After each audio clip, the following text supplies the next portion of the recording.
વાત કરું છું. મારે લાઇટ નથી એટલે સોરી, વિડીયો સ્ટાર્ટ નથી થયો કારણ કે મારે ઘરે લાઇટ નથી. આજનો સ્પેશિયલી પ્રોગ્રામ આપણો ખેતીની સિઝન અત્યારે શરૂ થવાના આરા ઉપર છે. આમ તો થઈ ચૂકી છે એવું કહી શકીએ આપણે, કારણ કે પાયાનું ટ્રીટમેન્ટ ચાલુ થઈ ગયું છે. આજનો આ પ્રોગ્રામ ખાસ કરીને જે આપણે ઓર્ગેનાઇઝ કર્યો છે એનો એક જ હેતુ છે કે આપણી જે બાયોફિટ પ્રોડક્ટ છે નેટસપની, એના એટલા બધા સારા એવા રિઝલ્ટ આ સિઝનમાં અવારનવાર આપણને જોવા મળે છે. અને જે ખેડૂત મિત્રોને અથવા તો જે લીડર છે એને પોતાની ટીમના ખેડૂતોને આ પ્રોડક્ટ સારી રીતે વપરાવી હોય અને ખેડૂતોને જો સારામાં સારો બેનિફિટ લેવો હોય તો આ પ્રોડક્ટ વાપરવાની અમુક સિસ્ટમ પદ્ધતિ છે. એ પદ્ધતિને જો આપણે સમજીએ અને ખેડૂતો સુધી એ પદ્ધતિને પહોંચાડી અથવા તો ખેડૂતો ખુદ આ પદ્ધતિ અપનાવે તો માર્કેટની અંદર ખૂબ જ સારું પરિણામ અને ખૂબ જ સારું ઉત્પાદન આ પ્રોડક્ટના માધ્યમથી છેલ્લા 25 વર્ષથી કંપની આ બેનિફિટ બધા લોકોને આપી રહી છે. તો સ્પેશિયલ આજની મીટિંગ એટલા માટે જ રાખવામાં આવી છે. ખાસ કરીને ચંપકભાઈ આપણા બધાના લીડર, એટલે જેને એગ્રીકલ્ચરની અંદર ખૂબ જ બહોળો અનુભવ છે, જેણે ખેતીવાડીમાં MSc BSc કર્યું છે અને ખૂબ જ પોતાનો પ્રેક્ટિકલ અનુભવ પણ ખૂબ રહ્યો છે, કારણ કે 25 વર્ષના તો ઓન ફિલ્ડ છે.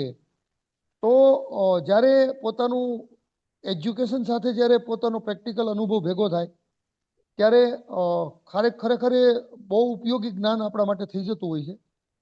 તો બધા જ મિત્રો બને તો પોતાનો વિડીયો ઓન રાખે, જેથી કરીને ખેડૂતોની સામે ચંપકભાઈ જોઈને વાત કરી શકે કે ભાઈ કોણ કોણ લોકો છે. કારણ કે અમુક વાત એવી હોય કે તમારો ચહેરો દેખાતો હોય તો વાત કરવાની બોલવાની એમને પણ મજા આવે. તો કોઈને નેટવર્કનો ઇસ્યુ ન હોય, મારી ઘોડે લાઇટનો ઇસ્યુ ન હોય તો પોતાનો વિડીયો ઓન રાખે, જેથી કરીને આપણે બધાનું મોઢું જોઈ શકીએ. તો વધારે સમય નહીં લેતા હું આપની બધાની વચ્ચે ડિજિટલ તાળીના માધ્યમથી આપણે બધા વચ્ચે ઇન્વાઇટ કરવા જઈ રહ્યો છું મિસ્ટર ચંપકભાઈ પટેલ શોભાના sir. Yes sir, welcome. Thank you Ashokbhai, Ravikant sir.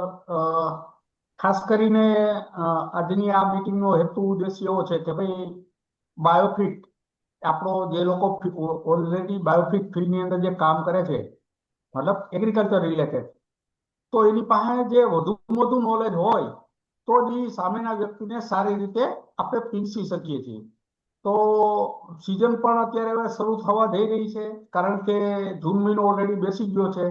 તો ગમે ત્યારે હવે 10-15 દિવસમાં વાવણી થઈ શકે છે.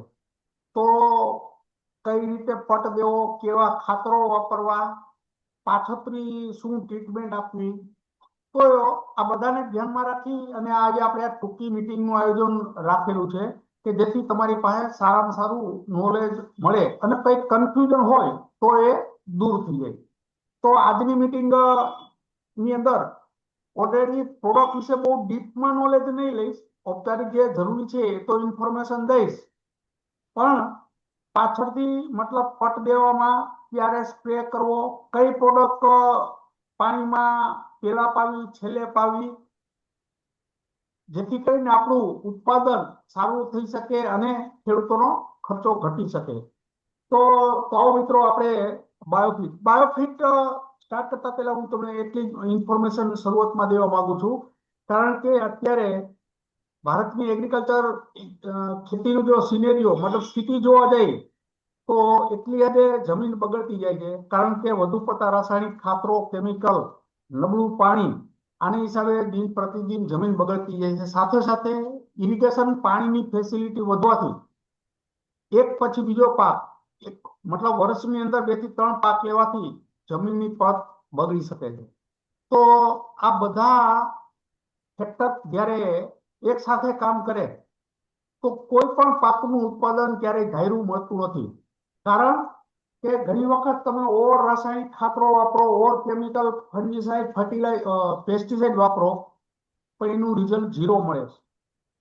તો આવી પરિસ્થિતિમાંથી બચવા માટે નેટસર્ફે છેલ્લા મતલબ 20 વર્ષથી બાયોફિટ રેન્જ, મતલબ 22 વર્ષથી બાયોફિટ રેન્જ બજારમાં ઉતારેલી છે અને આજે લાખો ખેડૂતો એનો સફળતાપૂર્વક ઉપયોગ આખા ભારતની અંદર કરે છે અને ગુજરાતની અંદર પણ ઘણા ખેડૂતોને સફળતાપૂર્વક ઉપયોગ કરી અને સારું ઉત્પાદન લઈ રહ્યા છે. તો બાયોફિટ પ્રોડક્ટ એ એકચ્યુઅલી ઓર્ગેનિક હર્બલ પ્રોડક્ટનું એવું જબરદસ્ત સોલ્યુશન છે કે જે વાતાવરણને ડિસ્ટર્બ કર્યા વગર, જમીનને ડિસ્ટર્બ કર્યા વગર અને માણસની હેલ્થને ડિસ્ટર્બ કર્યા વગર ખેતીની અંદર સારામાં સારું રિઝલ્ટ આપી રહ્યું છે. તો બાયોફિટ પ્રોડક્ટની અંદર આપણે રેન્જ જોઈએ તો આપણે મેજોરિટી બધાને ખ્યાલ છે કે એની અંદર અલગ અલગ પ્રોડક્ટની, એમાં સ્ટીમરીચ, બાયો 99, રેપઅપ, સેટ, એનપીકે, પછી લાર્વિસાઇડ છે, એન્ટીવાયરલ છે, અને છેલ્લે બે નવી પ્રોડક્ટ છે વામ અને ZSP, ઝીંક સોલ્યુબલ બેક્ટેરિયા. તો આની ટૂંકમાં આપણે માહિતી લઈ લઈએ તો પહેલી પ્રોડક્ટ આપણી સ્ટીમરીચ છે. એ આપણું ઉત્પાદન વધારવા માટેનું કામ કરે છે. જ્યારે કોઈ પણ પાકનું ઉત્પાદન ને ક્વોલિટી લેવી હોય તો સ્ટીમરીચની હાજરી અવશ્ય જોઈશ. એ છોડનો વિકાસ, મૂળનો વિકાસ, ફૂલ ફળ વધારે છે, ફળ ફરતા અટકાવે છે અને ઉત્પાદન ને ક્વોલિટી નક્કી કરે છે. વાપરવાનું પ્રમાણ મિત્રો 15 લીટર પાણીમાં 2 ml, સોરી 1 લીટર પાણીમાં 2 ml, એટલે 15 લીટર ની અંદર 25 થી 30 ml એનો ડોઝ છે. પણ એને તમે વેરિયેબલ જો ઉપયોગ કરવો હોય તો શરૂઆતમાં પાક નાનો હોય તો 15 થી 20 ml આપો તો પણ સારું રિઝલ્ટ મળશે. જ્યારે એના ક્રિટિકલ ગ્રોથ સ્ટેજ, મતલબ ફાલ અને ફૂલ પુષ્કળ હોય, ત્યારે તમારે પૂરેપૂરો ડોઝ, મતલબ 15 લીટર ની અંદર 25 થી 30 ml રાખીને જો તમે આપો તો પાક ઉપર મતલબ એની સ્ટ્રેસના કોઈ ચિહ્નો જોવા મળતા નથી અને ઉત્પાદનને ક્વોલિટી સારી આપે છે. બીજી આપણી જબરદસ્ત પ્રોડક્ટ છે બાયો 99. એ ટ્રિપલ એક્શન છે, મિક્સિંગ, વેટિંગ એજન્ટ અને સર્ફેક્ટન્ટ. મતલબ દવાને ચોંટાડે, ફેલાવે, પ્રસરાવે.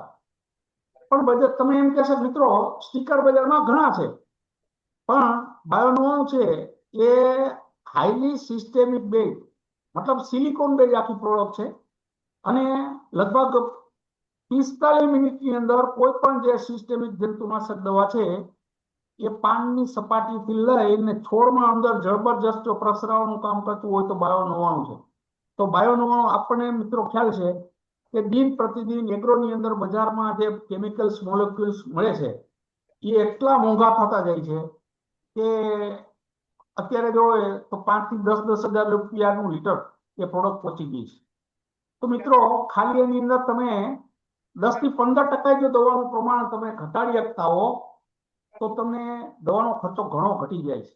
સાથે સાથે બાયો 99 કોઈ પણ દવાની સાથે જો મિક્સ કરો, બાયો 99 એવું મતલબ તટસ્થ ઉદ્દીપક ટાઈપનું પ્રોડક્ટ છે કે જ્યારે પણ દવાનો સ્પ્રે કોઈ કરો, સીધે પાડે નિંદામણ કરવું હોય તોય ભલે, અને આપણી દવા હોય, એગ્રોની દવા હોય, બાયો 99 અવશ્ય 4 થી 5 ml 15 લીટર પાણીમાં નાખી જ દેવાનું છે, જેથી સામેની દવાની કાર્યશક્તિ વધારે છે. મતલબ કોઈ પણ દવા પ્રોફેનો ફોર એક્ઝામ્પલ 40 ml એગ્રો વાળા કહેતા હોય કે એનો ડોઝ છે, તો બાયો 99 સાથે તમે 30 ml ની અંદર પણ 40 ml કરતા પણ સારામાં સારું રિઝલ્ટ તમે લઈ શકો છો. તો બાયો 99 હંમેશા કોઈ પણ દવા સાથે મિક્સ કરવાનું છે. ત્યાર પછી આપણે પ્રોડક્ટ છે set, soil health enhancement technology. આ માઇક્રોબિયલ ફર્મેન્ટેશન આધારિત એવી જબરદસ્ત પ્રોડક્ટ છે કે જમીનનું ઉપલું 6 ઇંચનું પણ જે બંજર થઈ ગયું છે એને એકદમ સજીવ બનાવવાનું અને જીવંત બનાવવાનું કામ છે સેટ કરે છે. કારણ કે જો જમીન જીવંત હશે, ઉપલું પડ, તો ને માત્ર તો જ તમારા રાસાયણિક ખાતરો એ સારી રીતે કામ કરી શકશે. એનો ડોઝ છે 1 લીટરમાં 1 એકરમાં 1 લીટર. એટલે એને તમે ગમે ત્યારે આપો, ત્યારે ભલે સિઝનમાં એક જ વાર આપો, પણ ડોઝ પૂરો આપવાનો છે. તો ખાસ કરીને એને 30 દિવસની આસપાસ કોઈ પણ પાક થાય અને જો આપી દો તો સારામાં સારું એનું રિઝલ્ટ મળે છે. ત્યાર પછી NPK bacteria, nitrogen, phosphorus, potash. આની અંદર 10⁸, મતલબ છે વધારે 10⁻10 ઉપર એની CFU 1 ml ની અંદર 10⁸, મતલબ 10 ઉપર 8 મીંડા એ ગણતરી કરો, એટલા સૂક્ષ્મ કાઉન્ટ 1 ml ની અંદર છે. એટલે ગવર્મેન્ટની માન્યતા 10:8 છે, પણ આપણી પ્રોડક્ટની અંદર 10:10 પ્લસ એની અંદર કાઉન્ટ જોવા મળે છે કે જેથી સેમ્પલ લેતી વખતે એનું કાઉન્ટ જળવાઈ રહેવા જોઈએ. તો એનપીકે બેક્ટેરિયા છે એ રાસાયણિક ખાતરનું પ્રમાણ કોઈ પણ ખાતર જ્યારે વાપરવાના હો, પણ સાથે સાથે જો તમે આપણા બાયોફિટ એનપીકે વાપરવાના હોય તો ગમે ત્યારે જ્યારે ડોઝ, સ્પ્લિટ ડોઝ ફર્ટિલાઇઝર આપો છો એને 50% સુધી તમે આરામથી ઘટાડી શકો છો, બંધ નથી કરવાના, ખાસ ધ્યાન દેવાનું છે. ત્યાર પછી મિત્રો, સેટ અને એનપીકે બેક્ટેરિયા બંને તમારા સાથે આપવો હોય તો પણ ચાલશે, પણ સેટનું પ્રમાણ હંમેશા પૂરા ડોઝથી આપો તો એનું સારું રિઝલ્ટ મળી શકે છે. એનપીકે છે હંમેશા 1 એકરથી 2 એકરની અંદર 1 લીટર મતલબ ત્રણેય એન, પી અને કે આપી શકાય છે.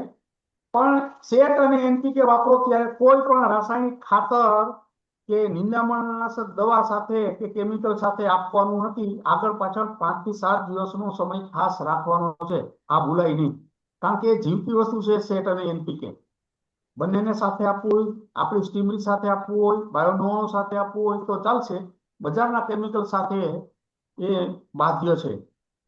ત્યાર પછી આપણે જોઈ ખાસ કરીને એક વસ્તુ એ ધ્યાનમાં રાખવાની છે કે સેટ 30 દિવસે દેતા હો તો એનપીકે છે તો ક્યારે દઈ તો આપણને સારામાં સારું રિઝલ્ટ મળે? તો એનપીકે હંમેશા ફ્લાવરિંગ સ્ટેજ અથવા ત્યાર પછીનું ફ્રૂટિંગ સ્ટેજ હોય અને એ સ્ટેજે જો આપો તો સારામાં સારું રિઝલ્ટ મળે છે અને ખેડૂતોનો ખર્ચો ઘટે. તો હંમેશા કોઈ પણ પાકની અંદર, ખાસ કરીને સૌરાષ્ટ્ર અને ઉત્તર ગુજરાતના પાક જોઈ તો મગફળી છે, કપાસ છે, દિવેલા છે, તો 45-60 જે ટૂંકા ટાઈમનો 4 મહિનાનો પાક છે અને લાંબા સમયનો પાક કપાસ અથવા તો એરંડા જો ગણીએ જાય તો એવા પાકની અંદર 45-60 અને 75 દિવસે અવશ્ય એનપીકે પીએચ સાથે આપવાનું છે. પછી ડ્રેન્ચિંગ કરાવો, નોઝલથી આપો કે ડ્રીપ ઇરિગેશનથી આપો, કોઈ પણ હિસાબે એને જમીનમાં આપવાનું છે. ત્યાર પછી મિત્રો આપણી બીજી 3 નવી પ્રોડક્ટ, પેલા 2 નવી જે પ્રોડક્ટ છે એ અમારી પીપીટીમાં નથી. એક એન્ટીવાયરલ અને એક છે લાર્વિસાઇડ. તો જ્યાં વાયરસ પ્રકોપ છે એવી જગ્યાએ એન્ટીવાયરલ વાયરસ તાજે પાકે બટેટા, ટમેટા, વેલાવાળા શાકભાજી, ચોળા એવા પાકની અંદર વાયરસ હંમેશા ડોમિનેટ થતો હોય. તો આવા પાકની અંદર તમને લાગે કે ચૂસિયા આવી ગયેલા છે તો એવા સમય દરમિયાન લગભગ 30 દિવસે અને 45 દિવસે જો એન્ટીવાયરલ પ્રોડક્ટનો 1 લીટર પાણીમાં 2 ml મતલબ 25 થી 30 લીટર 15 લીટરમાં પાણીમાં જો ઉપયોગ કરો તો વાયરસની શક્યતા બહુ આપણે ઘટાડી શકીએ છીએ. ત્યાર પછી ખાસ કરીને મગફળીમાં કે કપાસમાં વાયરસનો પ્રોબ્લેમ નથી. ઉત્તર ગુજરાતના કોઈ પણ પાક મતલબ બટાકા, ટમેટા હોય અને તમાકુ હોય તો એની અંદર વાયરસ ખાસ અને શાકભાજીમાં આવતો હોય છે. તો એની અંદર ઓલ્ટરનેટ તમે એનો ઉપયોગ કરી શકો છો. ત્યાર પછી લાર્વિસાઇડ પ્રોડક્ટ. હવે લાર્વિસાઇડની પ્રોડક્ટ એવી છે એ હર્બલ પ્લાન્ટ બેઝ એક્સટ્રેક્ટ થી અને એસેન્શિયલ ઓઇલથી તૈયાર કરેલી એવી જબરજસ્ત જંતુનાશક પ્રોડક્ટ તરીકે આપણે ઉપયોગ કરીએ છીએ કે એની ગેસ ફ્યુમિગન્ટ એક્શન એટલી ભયાનક છે કે ઈયળો નાની ઈયળ હોય તો એને થોડીક ક્ષણોની અંદર ખતમ કરવાની તાકાત ધરાવે.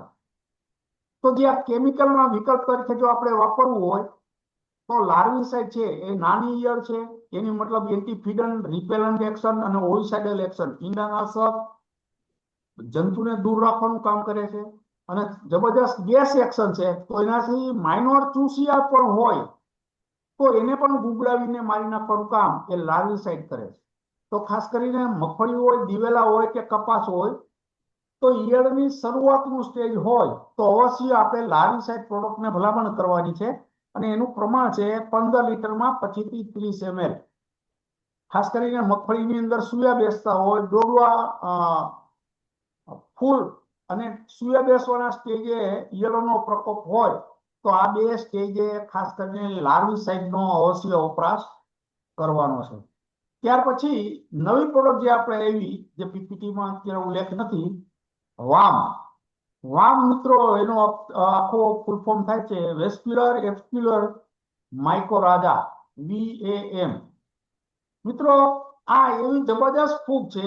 ફૂગના પ્રકાર ઘણા છે. મેજોરિટી પાકને નુકસાન કરે, આપણને નુકસાન કરતી એવી ફૂગ જાજી હોય, પણ કુદરત હંમેશા બધાનું ધ્યાન દેતો હોય છે.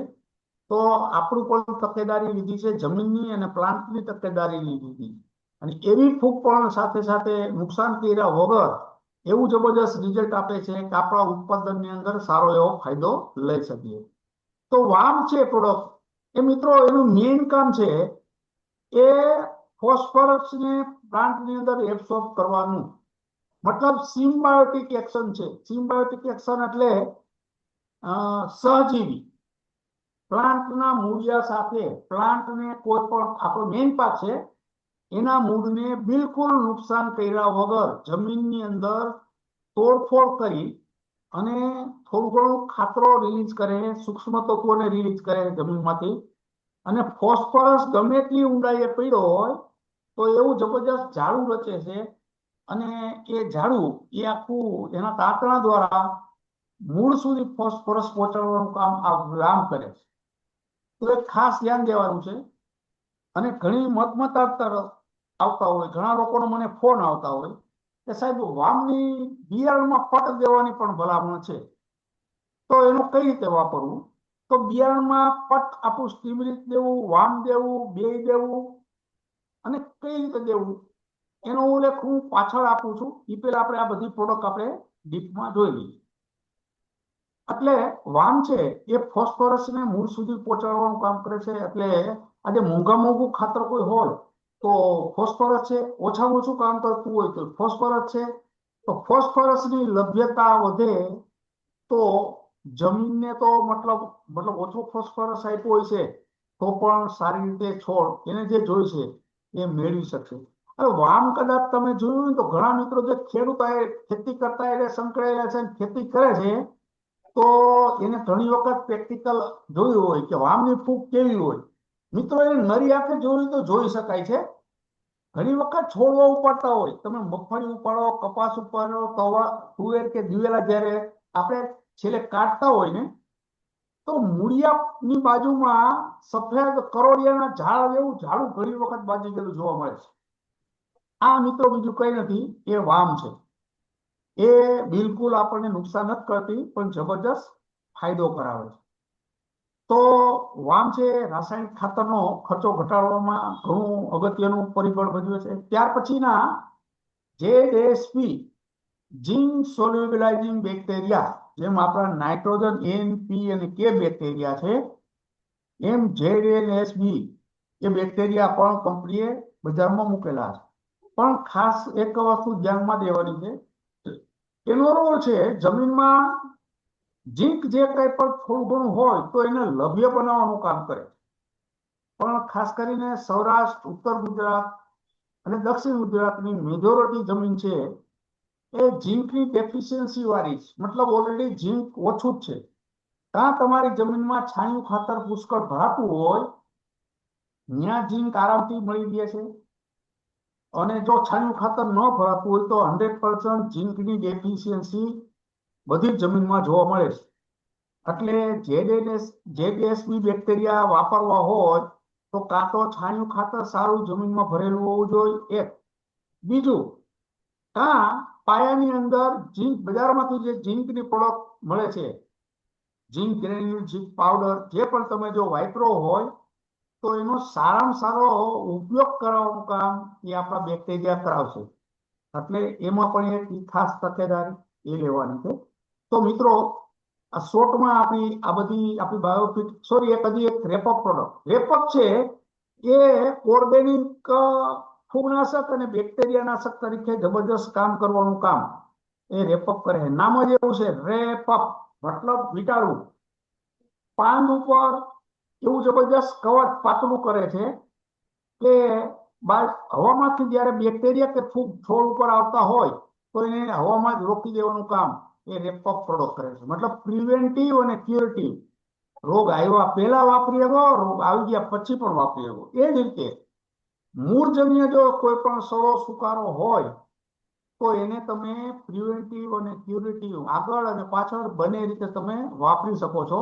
એનું વાપરવાનું પ્રમાણ છે ખાસ કરીને 45 અને 60. દાખલા તરીકે મગફળી હોય કે કપાસ હોય કે એવા કોઈ પણ પાક હોય તો એની અંદર શરૂઆતમાં 1 લીટરે 3 ml આપ્યું છે તો ક્યુરેટિવ ડોઝ તરીકે કામ કરશે, સોરી પ્રિવેન્ટિવ તરીકે કામ કરી શકશે. અને રોગ આવી ગયા પછી ક્યુરેટિવ તરીકે જો ઉપયોગ કરવો હોય તો 1 લીટરમાં 5 ml ડોઝ રાખીને એનો ઉપયોગ કરવાનો સ્પ્રેમાં. અને જ્યારે પીએચ દ્વારા જો તમારે આપવું હોય તો 1 લીટરની અંદર 1 લીટર એનો પૂરો જો ઉપયોગ કરશો તો સારામાં સારું આપણને ફૂગનાશક તરીકે રિઝલ્ટ મળે. તો હવે મિત્રો આ પ્રોડક્ટની થોડીક શોર્ટ ઇન્ફોર્મેશન થઈ. પણ હવે મિત્રો ઘણી વખત મને ઘણા પ્રશ્નો આવતા હોય, સાહેબ ખાતર કયું દેવું, પટ કયો દેવો? તો હવે એની થોડીક આપણે ચોખ્ખાઈ વાત કરી લઈએ. તો મેં આગળ કીધું એમ કે ઉત્તર ગુજરાતની અંદર મગફળીનું વાવેતર વધતું જાય છે. કપાસ તો ઓલરેડી સૌરાષ્ટ્ર અને ગુજરાત બંને જગ્યાએ નોર્મલ છે. મતલબ ક્રોપિંગ પેટર્ન જોવા જઈએ તો ઉત્તર ગુજરાત અને સૌરાષ્ટ્રની અને કચ્છની લગભગ સેમ બરાબર છે. તો આવી સ્થિતિની અંદર મગફળીની અંદર જો તમારે પટ દેવો તો સારી કોઈ ઉપયોગ કરવો હોય તો સ્ટીમ રીચનો તમારે આપવો હિતાવહ છે. ઘણાનો મને ફોન આવતો હોય, સર વામની પણ ભલામણ છે. પણ મિત્રો વામ જ્યારે વાપરો ત્યારે બજારની કોઈ પણ જંતુનાશક કેમિકલ કે વીડીસાઇડ સાથે એ રિઝલ્ટ એટલું બધું આપશે નહીં. તો સ્વાભાવિક છે કે મગફળીની અંદર આપણે થાઇરમનો છે, વિટાવેક્સનો છે, એ પટ દેતા હોય ફૂગનાશક તરીકે, તથા મૂંડાની દવાનો પણ પટ દેતા હોય, અને પછી પાછું સ્ટીમ રીચ દો અને પાછું વામ દો, તો ખોટો ખર્ચો વધી જાય અને ધાયરા રિઝલ્ટ આપણને વામના સારા જોવા નહીં મળે. એટલા માટે મગફળીની સિઝન શરૂ થાય અને સારો કપાસનો, મગફળીનો અથવા કોઈ એરંડાનો કોઈ પણ પાકનો ઉગાવો સારો લેવો હોય તો હંમેશા સ્ટીમ રીચ આપવી એ હિતાવહ છે. કારણ કે ડોઝ ઓછા ડોઝે મૂળના વિકાસમાં સારામાં સારું કામ કરતું હોય તો સ્ટીમ રીચ કરશે. તો મિત્રો એનો ડોઝ કેટલો? 1 કિલો બિયારણ હોય મગફળીનું તો એની અંદર તમે 2.5 થી 3 ml અથવા 1 મણ 20 કિલો બિયારણ જો તમે લેતા હોય મગફળીનું તો એની અંદર તમે 60 થી 80 ml એનો ડોઝ પટ મારવા માટે લેવાનો છે. 1 કિલો એ 3 થી 4 3.5 ml હશે, અથવા 1 મણ 20 કિલોની અંદર 60 થી 80 ml સ્ટીમ રીચ છે એ કાફી છે. તો પટ કઈ રીતે દેવો? તો મગફળીના દાણાની ક્વોન્ટિટી જાજી હોય તો એ દાણાને પોળો કરી, અથવા જો તમે મૂંડાનો પટ દેતા હોય તો એની સાથે સ્ટીમ રીચ એડ કરી અને તમારે પટ આપી દેવાનો છે. તો ઘણા મેં એવા પણ ખેડૂત જોયા છે કે વાવણીનો કોઈ એવી ઠેકાણું ન હોય તો અત્યારથી પટ દઈ મૂકી દેતા હોય, તો એ મેથડ ખોટી છે. શક્ય હોય તો વાવેતર માની લો કાલે કરવાના છે તો આગલા દિવસે આ બધી પ્રોસીજર પટ આપી દો તો એના સારામાં સારા આપણને રિઝલ્ટ જોવા મળશે. તો પટ દેવામાં ખાસ કરીને એંડા હોય, કપાસની અંદર માની લો કે એક થેલી કપાસ 450 ગ્રામ છે તો એની અંદર મતલબ 5 થી 10 ml કપાસિયાની ઉપરથી થેલી એમને રાખવાની છે.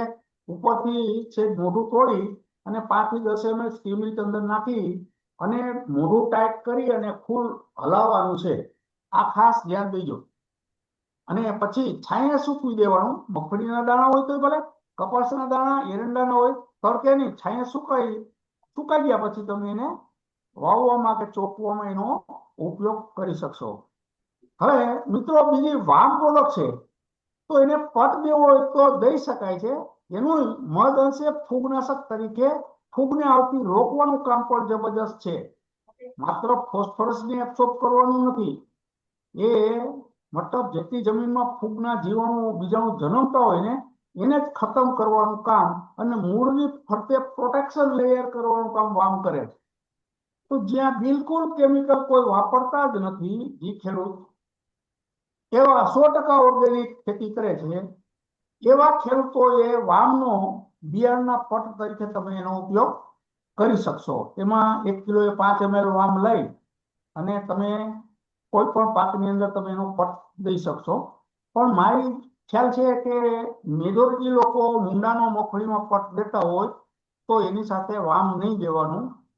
પણ વામને જો સારી રીતે ઉપયોગ કરવો હોય તો મગફળી ઉગીને 10-15 દિવસની થઈ જાય ત્યારે લગભગ કોઈ દવાનો છંટકાવ ન હોય, કોઈ નિંદામણનાશક દવાનો હોય અને ત્યારે લગભગ કોઈ ખાતર આપણે આપતા ન હોય તો 15 દિવસની આસપાસ, 10 થી 15 દિવસની મગફળી થાય, બહાર નીકળી જાય એટલે તમે વામને કાં તો પિયત આપતા હોય તો એની સાથે આપવાનું છે, અથવા તો વરસાદ રહી જાય તો લાઈનની બાજુમાં ડ્રેન્ચિંગ પંપની નોઝલ ખોલી અને ડ્રેન્ચિંગ કરી દેવાનું છે.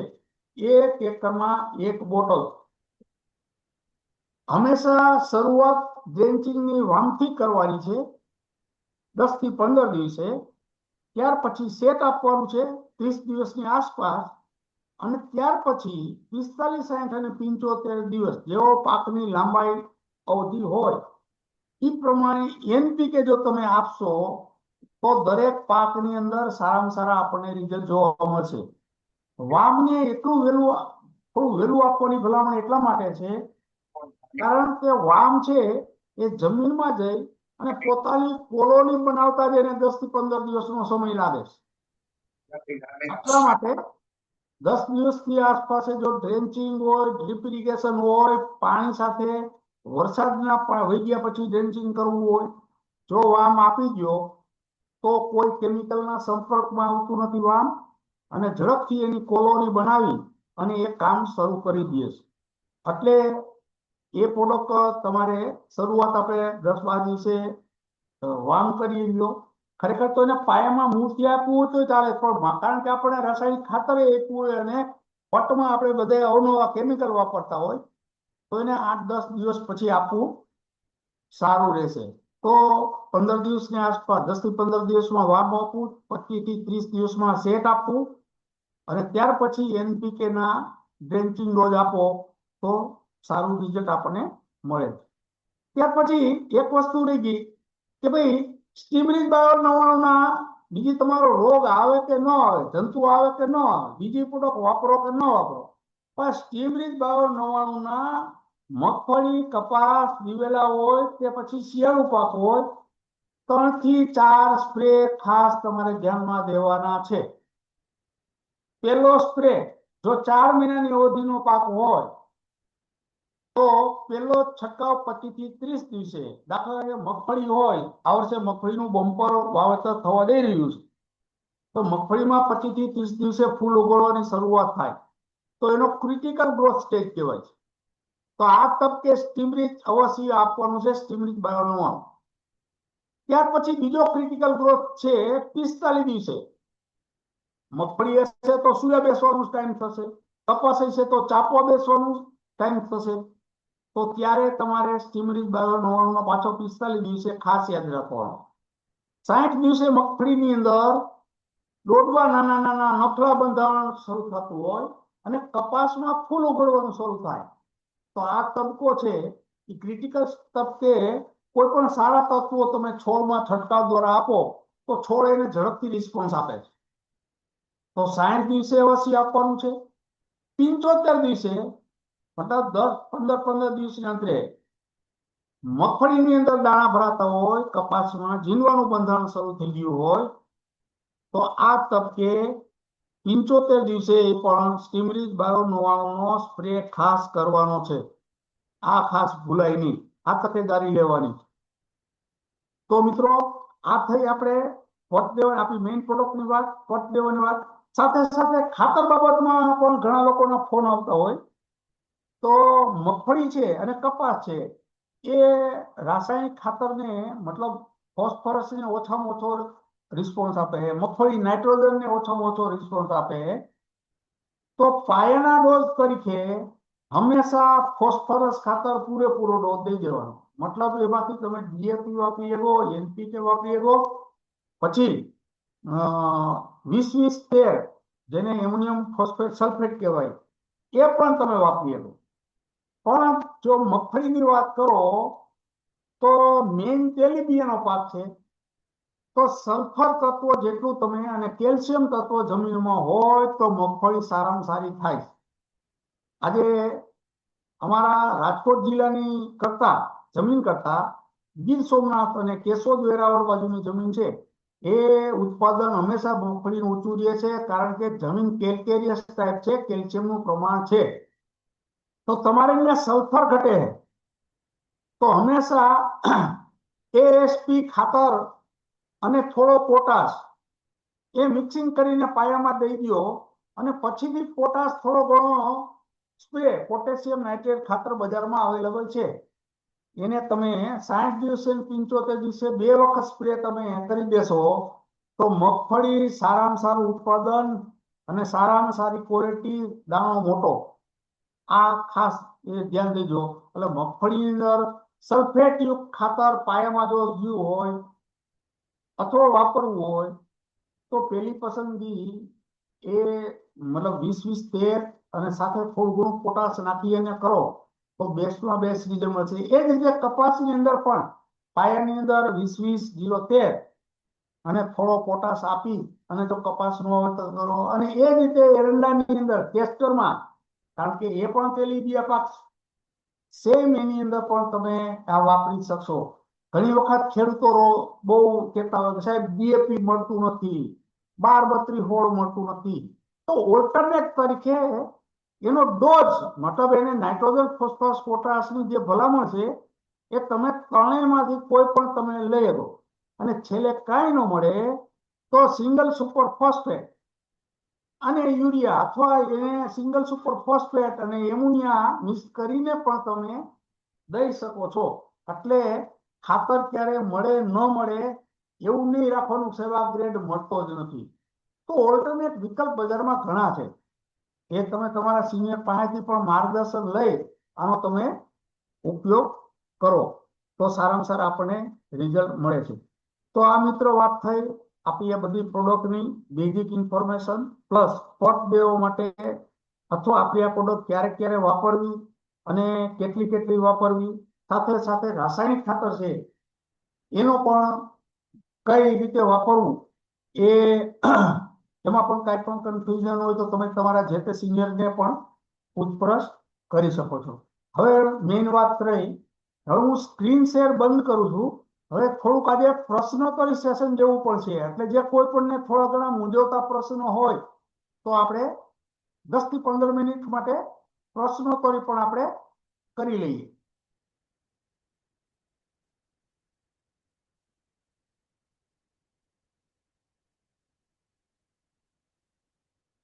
आदित्य ताई इथे माझ्याकडे चालू. સર, હા ચંપકભાઈ, હા, બોલો. અનમ્યુટ કરજો એટલે કોઈ કઈ પ્રશ્ન હોય તો. ओके ओके, करता हूँ.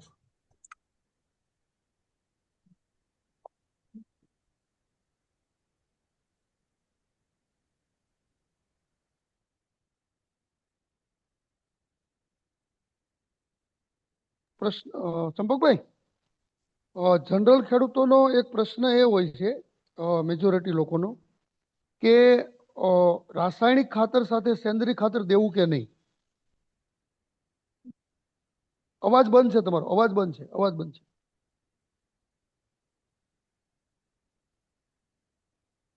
हाँ, किसी को सवाल करना है तो वो अपना आवाज ओपन करके बोल सकते हैं. હા, બહુ સરસ પ્રશ્ન. મતલબ રાસાયણિક ખાતર એટલું ક્યારેય ઉત્પાદન આપતું નથી. ગમે એટલું તમે આપો, એને લેવા માટે કેરિયર તરીકે અથવા જમીનની પ્રત સુધારવા માટે સેન્દ્રિય ખાતર, છાણિયું ખાતર ગણો, સેન્દ્રિય ખાતર ગણો, એરંડાનો ખોળ ગણો કે પછી મરઘાની ચરક ગણો, આ બધા તત્વો કોમ્બિનેશનમાં જમીનમાં આપવા જ પડે. જ્યારે કોઈ પણ પાક, મતલબ જ્યાં પાણીની ફેસિલિટી છે, એક પાક પછી બીજો, બીજા પછી ત્રીજો હોવાતો હોય તો સિઝનમાં એક વખત છાણિયું ખાતર અથવા સેન્દ્રિય ખાતર કે ખોળ એ જમીનમાં અવશ્ય આપવો જોઈએ. તો ને માત્ર તો જ બીજા રાસાયણિક ખાતર કામ કરશે. અને તો જ માત્ર આપણી વામ હોય તો ભલે, શેત હોય તો ભલે, એનપીકે, કારણ કે એને પોતાને જીવવા માટે પણ ખોરાક જોઈએ. અને એ ખોરાક એને હ્યુમસમાંથી, એટલે ઓર્ગેનિક મેટરમાંથી જ એને મળે છે. એટલે છાણિયું ખાતર જ્યાં થોડી પણ સગવડતા છે, ભલે હું કહું છું 2 વર્ષે એક વખત દો, પણ એ વિકલ્પ મેઇન છે. એના વગર ક્યારેય ધાર્યું ઉત્પાદન આવતું નથી. એટલે એનો એક હેક્ટરની અંદર 8 થી 10 ટન સારું એવું છાણિયું કોહવાઈ ગયેલું ખાતર આપો તો એનું આપણે સારું રિઝલ્ટ મળે છે. તો સર એનો મતલબ એવો છે કે અહીંયા જેટલા ખેડૂતો છે અથવા તો જેટલા આપણા મિત્રો છે કામ કરે છે ખેતીમાં, એની એક પેટર્ન આપણે સેટ હોય કે ભાઈ 12 કિલો કે 15 કિલો વીઘે જે કાંઈ ફર્ટિલાઇઝર આવતું એ વાપરવું જોઈએ અને 20 કિલો એક વીઘે સેન્દ્રીય ખાતર વાપરવું જોઈએ, તો એક પેટર્ન સેટ થઈ શકે એમ કે ભાઈ ઉત્પાદન સારું લઈ શકીએ. જો સેન્દ્રીય ખાતર છે એના સોર્સ અલગ અલગ છે. દાખલા તરીકે છાણિયું ખાતર છે તો એની ભલામણ છે 1 હેક્ટરની અંદર 10 થી 12 ટન, મતલબ જેને આપણે કહેવાય કે વીઘે ઓછામાં ઓછું 3 થી 2 ટન જેટલું ખાતર છાણિયું ખાતર દેવાનું. હવે છાણિયું ખાતર ન હોય તો સેન્દ્રીય ખાતર સારું બજારમાં મળતું હોય. જો સેન્દ્રીય ખાતર બજારમાં અત્યારે ઘણા ઓલા કેલ્શિયમ મેગ્નેશિયમના ખાતર મળે છે એ નહીં, સેન્દ્રીય ખાતર અળસિયાનું ખાતર અથવા લીંબોળીનો ખોળ, એરંડીનો ખોળ એ વીઘે 2 થેલી જેટલું જો તમે પાયામાં દઈ દો તો બેસ્ટમાં બેસ્ટ રિઝલ્ટ મળશે. બટાકાના જેવા પાક હોય તેમાં 3 થી 4 થેલીની, ડુંગળી જેવો હોય તો એમાં 3 થી 4 થેલીની ભલામણ છે. એટલે વિકલ્પ તરીકે તમે છાણિયા ખાતરની જગ્યાએ આ બધી પ્રોડક્ટ તમે વાપરી શકો. બીજા કોઈ ખેડૂતોનો પ્રશ્ન હોય તો બોલી શકો છો ભાઈ. હા સાહેબ, મારો એક પ્રશ્ન છે. હા બોલો. અમારે ગીર સોમનાથના સાહેબ જેટલી મગફળીનું વાવેતર થાય છે ને હા એમાં શરૂઆતથી મગફળી પીળી થાય છે અને હા મગફળીનો વિકાસ નથી થતો, તો એના માટે શું કરવાનું? બરાબર. હવે ગીર સોમનાથ એટલે પાણીનું ઘર કહી શકાય કે ત્યાં મેજોરિટી બહુ પાક પદ્ધતિ છે. મતલબ અત્યારે જો અત્યારે લગભગ ઉનાળુ તલ ને મગ ને એવું પુષ્કળ વાવેતર થઈ ગયું છે. એ કાઢી અને ફરીથી પાછી મગફળી, મગફળી કાઢીને ઘઉં, ઘઉં કાઢીને ફરીથી મગ કે કઠોળ કે બીજું ગમે તલ કે આપણે વાવતા હોય છે. તો ત્યાં આગળ અને ખાસ કરીને ચુનાયુક્ત જમીન જેટલી છે એની અંદર લોહ તત્વની ઉણપ હંમેશા જોવા મળે છે. મગફળીમાં લોહ તત્વની ખામી પરવારી દેખાય. વરસાદ સીધો એક સાથે જો લાંબો સમય અઠવાડિયું વહેલી થાય એટલે તમારે મગફળી સતત પીળી પડી જાય છે. આ સ્થિતિની અંદર હીરાકાસી ને લીંબુના ફૂલ છે, પછી 3 એકા જેવું તમારા બજારમાં એગ્રોની અંદર પણ મળે છે.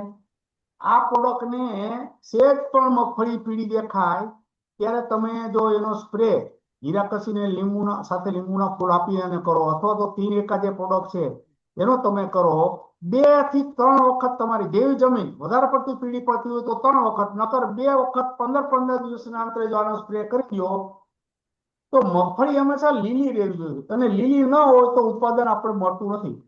તો એની ક્લોરોફિલ જે ઘટતી જતું હોય, લોહ તત્વ ઘટે છે અને ફોટોસિન્થેસિસની ક્રિયા ઘટે છે.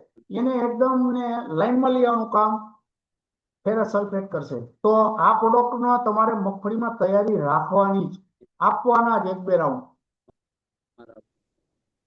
બીજું કોઈ? સર, એમાં આપણી પ્રોડક્ટ કોઈ નો આપી શકીએ?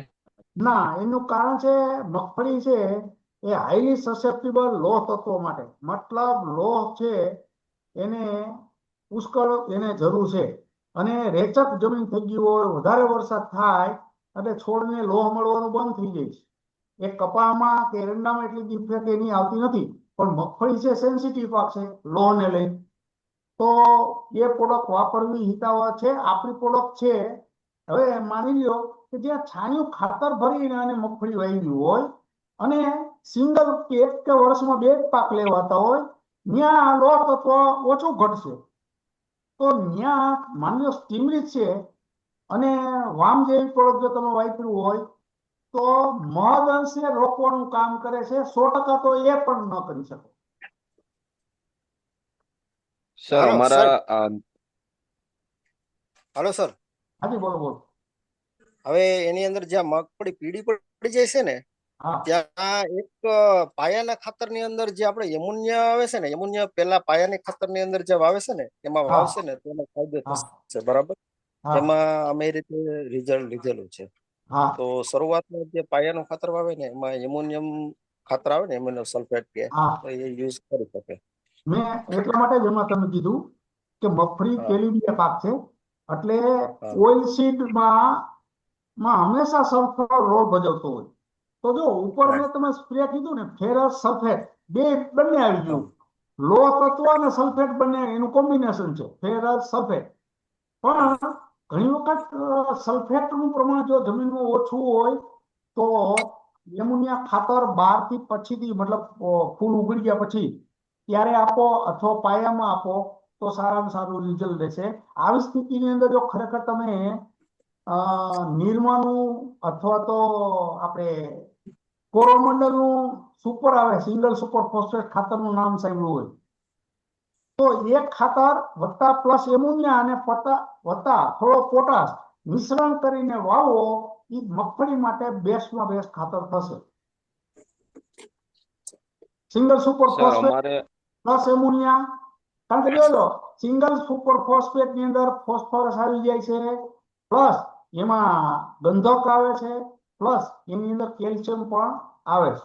એટલે કદાચ કેલ્શિયમ નિરમા સુપર ફોસ્ફેટ ન હોય તો 20-20-0-13 અને એની સાથે થોડુંક પછીથી એમોનિયા આપશો, કારણ કે 20-20-0-13 ઓલરેડી એની અંદર ગંધક છે એટલે શરૂઆતમાં એની ઉણપ નહીં થવા દે, પણ દોડવા બંધ જતા હોય ને ત્યારે પાછળથી પોટાશ અને થોડુંક એમોનિયા મિશ્રણ કરીને આપી દો તો આવી કન્ડિશનમાં બહુ સારામાં સારું મગફળીમાં રિઝલ્ટ મળશે, કારણ કે બંનેની અંદર ગંધક આવી ગઈ સલ્ફર. અને બીજું પણ એક સાહેબ એ લોકોને જોવાનું રહેશે, મગફળી જેને બહુ પીળી પડતી હોય હા ત્યાં એક ખાસ જોવું કે મૂળના વિકાસ નથી થતા તો કૃમિ નથી ને જે ઉપરા પર વારંવાર જે તમે વાત કરી કે વારંવાર પાક થાય છે, જે જમીન ફૂંકાવાનો વારો નથી આવતો ત્યાં જમીનની અંદર કૃમિ થઈ જાય છે, ઝીણા ઝીણા કૃમિ હોય ને એ થાય છે, તો એ મૂળના વિકાસ થવા નથી દેતી, તો એ પણ જોવું જરૂરી છે એ લોકોને. એમાં એવું છે ખાસ કરીને મુંડાની દવાનો મગફળીને પટ્ટ મારતા છે ને તો આ પ્રોબ્લેમ ઓછો રહે, પણ તમે કહો છો એમ સતત પિયત વાળી જમીનની અંદર મગફળી ઉગે એટલે પીળી દેખાતી હોય અને ગ્રોથ ઓછો હોય, વિકાસ ઓછો હોય, પણ માની લો કે વરસાદ નથી અને આવી કન્ડિશન છે તો ત્યાં આપણું સ્ટીમરીક બાયોનો સ્પ્રે આપશો ને તોય તમને એમાં રિઝલ્ટ જોવા મળશે. પણ ઘણી વખત વરસાદ એક ધારો છે અને ખેતરમાં જઈ ગયા એમ નથી, સ્ટીમરીકનો સ્પ્રે નથી થઈ ગયા એમ, તો આવી સ્થિતિની અંદર બાકી એમોનિયમ સલ્ફેટ અથવા તો ઉપરથી સ્પ્રે એ કરવો જરૂરી છે. ઓકે સર મગફળીમાં સુકારાનો પ્રશ્ન, કોરવાળનું જે અત્યારે છે વરસાદ લંબાશે, હા 22-23 દિવસે પ્રશ્ન આવે છે વધારે પડતો, તો એના માટે એની અંદર બેસ્ટમાં બેસ્ટ જો આવો પરિસ્થિતિ થતી હોય મગફળી વાવ્યા પછી 30 દિવસે પેલા સૂકો આવી જતો હોય, કાળી ફૂગ આવે, કાળી ફૂગ, હા અને 30 દિવસે સફેદ ફૂગ આવતી હોય. સફેદ ફૂગ જાતિતર જીવીસ ટાઈપની વેરાયટીની અંદર આવે છે, બીજી અત્યારે નવી વેરાયટીની અંદર એનું પ્રમાણ ઘટી ગયું છે. તો રેપઅપ પ્રોડક્ટને 30 દિવસ આસપાસ થાય ત્યારે તમે ડ્રેન્ચિંગ કરી દેશો તો, અથવા જો તમે વામ દીધેલું હોય છે, સાંભળો 10 થી એટલા માટે હું કહું કે 10 થી 15 દિવસે જો તમે વામ દઈ દો ને તો ત્યાં કાળી ફૂગ આવવાના ચાન્સીસ પણ બિલકુલ ઘટી જાય. ભેજ ન હોય તો હાલશે એમાં? હે તો બે વામ વસ્તુ છે, કા એને ભેજ ન હોય ને ત્યારે પંપથી નોઝલ ખોદી અને ડ્રેન્ચિંગ કરાવવાનું છે, પણ ત્યાં વિઘાટિત પાણીનું પ્રમાણ છે 5 પંપ ઉપર લેવાના છે. થોડું ઘણું મૂડીએ ઉતરવું જોઈએ, બાયો 99 સાથે આપવાનું છે, આ ખાસ ધ્યાન દેજો. એટલે વામ વહી જાય ને એટલે એ મૂળની અંદર બીજી ફૂગ જન્મતી છે ને ત્યાં જ એને કંટ્રોલ કરવાનું કામ વામ કરી દે છે. હાલો સર, હાજી બીજા અમુક વિસ્તારની અંદર આપણે ફિલ્ડમાં જતા હોય તો મગફળી જયારે તૈયાર થઈ ગયું હોય, પાક સમય હોય એ સમય દરમિયાન જયારે આપણે મગફળીના છોડ ઉપાડીએ તો 50% મગફળી આમનું ફેલ થઈ ગયું હોય, એની અંદર કાળા થઈ ગયા હોય, કાંઈ દાણો કે કોઈ પણ વસ્તુ ના હોય, અને 50% મગફળીના જે અંદરથી હોય એ કમ્પ્લીટ હોય, તો એનું શું કારણ, એમાં શું વાપરવું? અચ્છા, કાળા પડી જાય છે અથવા તો ડોડવા કાળા પડી એમ કહો છો ને? હા, ડોડા કાળા પડી ગયા, હા સડી જ ગયું, એમાં કોઈ વસ્તુ ના હોય, મગફળી તમે ખેંચો એટલે એના ભેગા જ આવી જાય પણ એની અંદર કાંઈ હોય નહીં. એટલા માટે રેપઅપ ને તમારે મગફળી 60 દિવસની થાય, 60 થી 70 દિવસની, એટલે 60 દિવસે કદાચ તમે જો તમને સફેદ ફૂગ આવવાનું પ્રમાણ હોય તો ટ્રાઇકોડર્મા જેવો પાવડર તમે બજારમાં લઈને વાપરી શકો, એ સારામાં સારું રિઝલ્ટ દેશે. અને 70-80 દિવસે તમારે રેપઅપ ને અવશ્ય ડ્રેન્ચિંગ કરાવી દેવાનું છે. કાળા પડવાના બે, એક ફૂગની હિસાબે પણ કાળો ડોડવો થઈ જતો હોય છે, અને એક પિચોરિયા જેવી જેને કહેવાય ને એકદમ નાનું કૃમિ જેવી જીવાત થાય છે કે એ મગફળીની અંદર દોડવામાં છે નાનું હોલ કરી નાખે કાણું, અને ત્યાંથી પછી એ નુકસાનને હિસાબે ત્યાં પંચર થયું એટલે ત્યાં ફૂગ લાગે. એટલે આવી સ્થિતિની અંદર તમે રેપોપને પિયત સાથે આપી દેશો તો આ ફૂગને પણ એમાં ઘણો આપણે કંટ્રોલ કરી શકશું.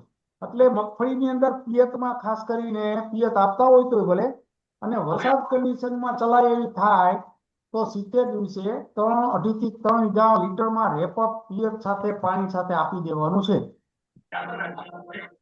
ઓકે. ત્યાર પછી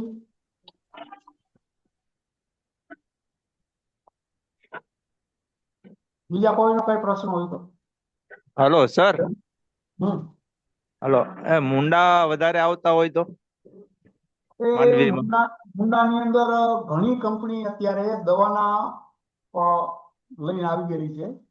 તો મુંડાને કંટ્રોલ કરવા હોય તો બિયારણ વાવો ત્યારે જ પટ આપીને વાવવાનો, કારણ કે પછીથી જો મુંડા આવી ગયા તો મુંડા જમીનમાં ઉપલા પડથી લગભગ 4 થી 5 આંગળ નીચે હોય અને કોઈ દવા પછી એને અસરકારક રહેતી નથી. એટલે જે લોકોને એ પ્રોબ્લેમ હોય, અને આ પ્રોબ્લેમ સિવિયર છે આખા સૌરાષ્ટ્ર, કચ્છ અને ઉત્તર ગુજરાત બધે, તો મુંડાની દવાનો પટ ઘણી કંપની અત્યારે લઈને આવે છે. તો ફૂગનાશક દવાનો, મુંડાની દવાનો અને સ્ટીમરીટનો તમે મિક્સ કરીને પટ આપી દેવાનો. સર મારો પ્રશ્ન એક ઈ છે, કપાસ જ્યારે થાય સાતમ આઠમ ઉપર ફ્લાવરિંગ બેસે, ઈંડો થોડા બંધાતા હોય ત્યારે સુકારો આવે છે, ઉભો પાક સુકાઈ જાય. ઓકે, સરસ. જગદીશભાઈનો પ્રશ્ન છે.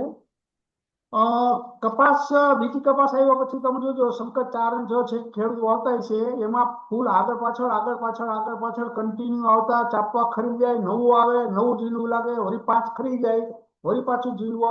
એ પ્રોસેસ લાંબો સમય સુધી ચાલતી હતી. પણ બીટી કપાસની અંદર એક સાથે ફ્લાવરિંગ, એક સાથે ઝીણવા લાગે છે. એટલે 30-35 ઝીણવા લાગે એટલે ત્યાં એકદમ છોડને પોષણ પૂરેપૂરું જોઈએ. હવે એ દરમિયાન જોજો આ કન્ડિશન ભાદરવા મહિનાની આસપાસ જ થાય. એકદમ તડકો પડવાનું ચાલુ થાય અને 30-35 ઝીણવા લાગે એટલે છોડની દેહધાર્મિક ક્રિયા સ્લો પડે. હવે એ દરમિયાન કોઈ પણ એક્ટિવિટી સ્લો પડે ને એટલે પરબારા છોડને ઝીણવાને તો ખોરાક જોઈશ, અને છોડની એક્ટિવિટી ધીમી પડે તો શું થાય, પાંદડાની અંદર જે પોષણ પડ્યું છે એ રિવર્સ એક્શન એને અંદરથી ખેંચવા મળશે, એટલે પાંદડા પરબારા લાલ થઈ જાય, ખાખરી જાય, માકડા પડી જાય, આવું થાય. પણ આવી સ્થિતિની અંદર તમારે એક જ વસ્તુ ધ્યાન દેવાની કે ચાપવા લાગીને ઝીલવાનું બંધારણ શરૂ થાય એટલે તમારે એમોનિયમ સલ્ફેટ અને પોટાશ ખાતર એ નીચે આપી દેવાનું છે, અને ઉપરથી મેગ્નેશિયમ સલ્ફેટનો સ્પ્રે ખાસ કરી લેવાનો છે. આ કરશો તો આ પ્રોબ્લેમ તમારે 90% સુધી તમે આસાનીથી કવર કરી શકશો. કારણ કે બીટી કપાસને પોષણમાં પુષ્કળ તત્વો એક સાથે જ હોય, એટલે તમારે ઇમિડિયેટ આ વસ્તુની તમારે તૈયારી રાખવાની છે.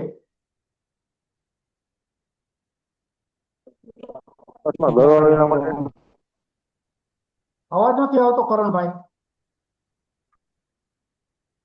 હા સર, મેં એમ કીધું હતું કે મગફળી જે આપણે 15-20 દિવસની થાય બરાબર, હા ત્યારે જે સુકારાનો પ્રશ્ન આવે છે, હા, મગફળીની અંદર તો સુકારો, એના માટે શું કરવું? મગફળીની મેં આગળ જ વાત કરી, મગફળીની સુકારો તમારે 25 દિવસ પછી શરૂ થાય. 10-15 દિવસનો, 10-15 દિવસમાં આ સુકારો હોય ને તો સમજી લો કે બિયારણને પટ જ આપણે નથી દીધો ફૂગનાશકનો.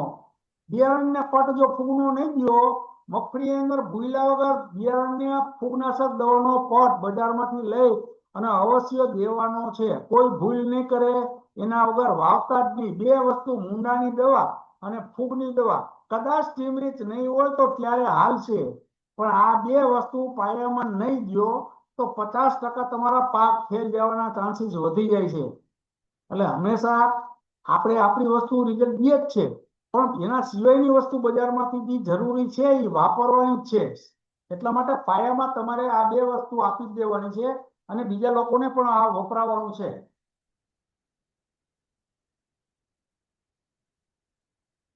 પછી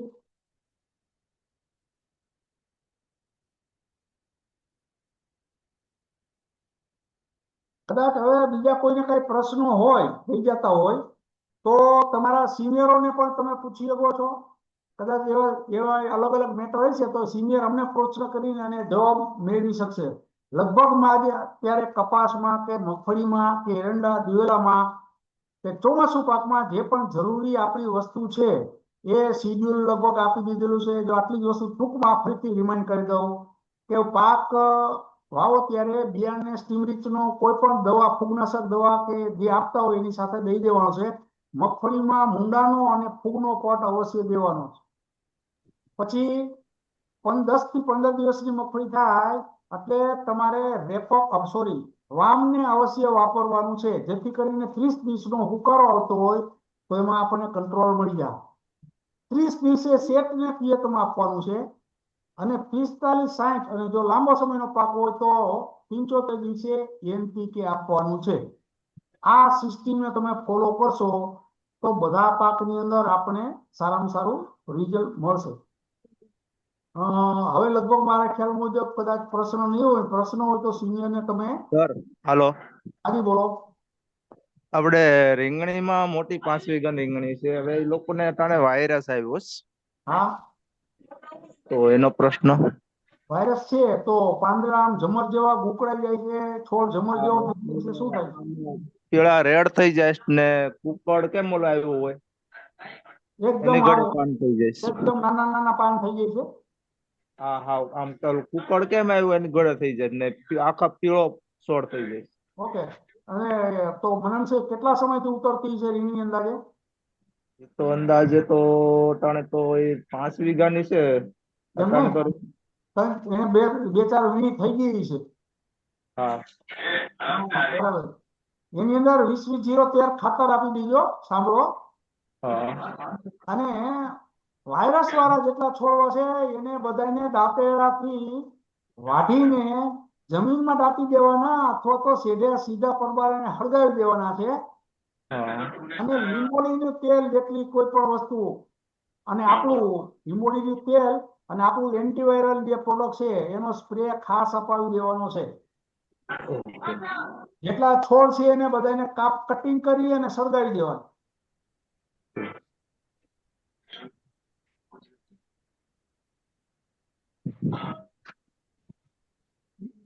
યસ.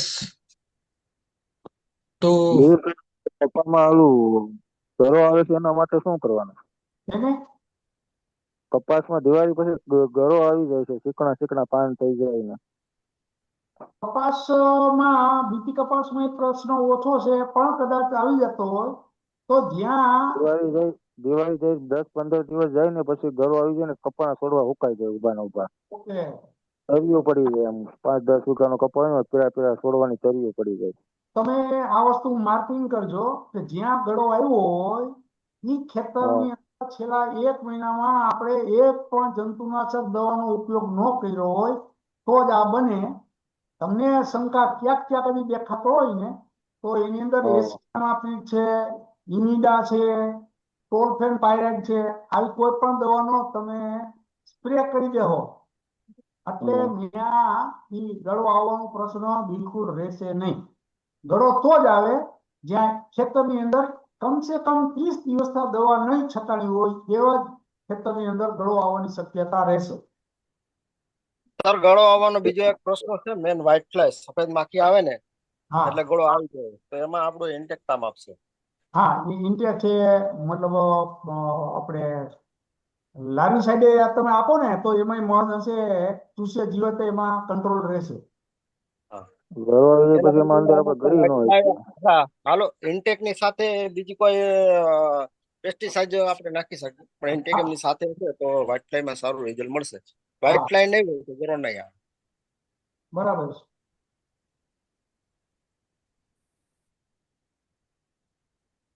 આશા રાખું છું લગભગ તમામના પ્રશ્નો એને મળી ગયા હશે. ઘટતી માહિતી સિનિયરના કોન્ટેક્ટમાં રહેવાનું છે અને અહીંયા ભલે આજે સિલેક્ટેડ લોકો હાજર રહ્યા હતા, શરૂઆતમાં 50-55 લોકો સુધી 50 લોકો આસપાસ થઈ ગયા હતા, તો એનો મતલબ એમ ઇન્ટરેસ્ટેડ લોકો જ હતા કે જેને બાયોફિટમાં વર્ક કરે છે અને પ્રોબ્લેમ ફેસ થતા હોય. કારણ કે જો પ્રોબ્લેમ કોને આવે, જે ફિલ્ડમાં ઉતરતા હોય ને એને પ્રોબ્લેમ આવે. તો પ્રોબ્લેમ આવે તો એનું આપણે સોલ્યુશન લેવા માટે તૈયાર જ હોય. એવા લોકો જ આજે આપણે મિટિંગમાં હતા. તો આ વસ્તુનો ભરપૂર આપણે ઉપયોગ કરી અને સિઝન શરૂ થવા જઈ રહી છે, તો મેક્સિમમ લોકો સુધી આપણી બાયોફિટ રેન્જ પહોંચાડી અને મીનવાઇલ આપણા 7-8 દિવસમાં જે આગતરું વાવેતર થઈ ગયું હોય, તો આ 7-8 દિવસની અંદર જ તમે બાયોફિટનો મતલબ દરેક લોકો સુધી પહોંચાડી અને તમારું ટર્નઓવર પણ આસાનીથી વધારી શકશો. અને જૂન મહિનાની અંદર તો ગેરંટેડ પહેલી સાયકલની અંદર તમામે તમામ ખેડૂત પાસે આપણી બાયોફિટ પ્રોડક્ટ પહોંચી જવી જોઈએ કે જેથી એને ફાયદો થાય અને તમારું ટર્નઓવર તમને જે ફાયદો મેળવવાનો છે એ તમને મળી શકે. Okay, thank you. Next to Ravikant sir. Yes, thank you Champak bhai कि आपने हमारे बहुत सारे लोगों को जानकारी दी और उनके सवालों का जवाब भी दिया। ऐसे जो सेशन है ये सेशंस हम लोग बार बार करते रहेंगे। हर 15 दिन में तो इस प्रकार का सेशन हमारा रहेगा। अभी इसके बाद में जैसे संडे को हमने एक मीटिंग किया था कि भाई हमें अचीवमेंट कैसी करनी है, तो इसके लिए लाभदायक होगा कि ये जो मीटिंग है ये मीटिंग भी आपको लाभदायक होगा। और हमारा जो साइकिल है वो साइकिल अराउंड अभी 7 तारीख तक तो है, लेकिन मैक्सिमम ये 9 तारीख तक जा सकता है, तो उसके लिए भी हम लोग ट्राई करेंगे। लेकिन मैक्सिमम आपका जो भी रिसीट्स है वो 7 तारीख तक लगाइए और आपका बिजनेस बेसिकली बढ़ाइए। तो इस प्रकार के सेशन हम लोग बार बार रखेंगे। एक नेचुरमोर का भी सेशन हम लोग अगले वीक में रखने का यहाँ पे प्रयत्न करने वाले हैं। तो आज के लिए इतना ही है और सबको यहाँ पे good night and thank you very much Champak bhai. Okay, thank you. Yes, आज का मीटिंग यहाँ पे हम लोग समाप्त करते हैं। Thank you.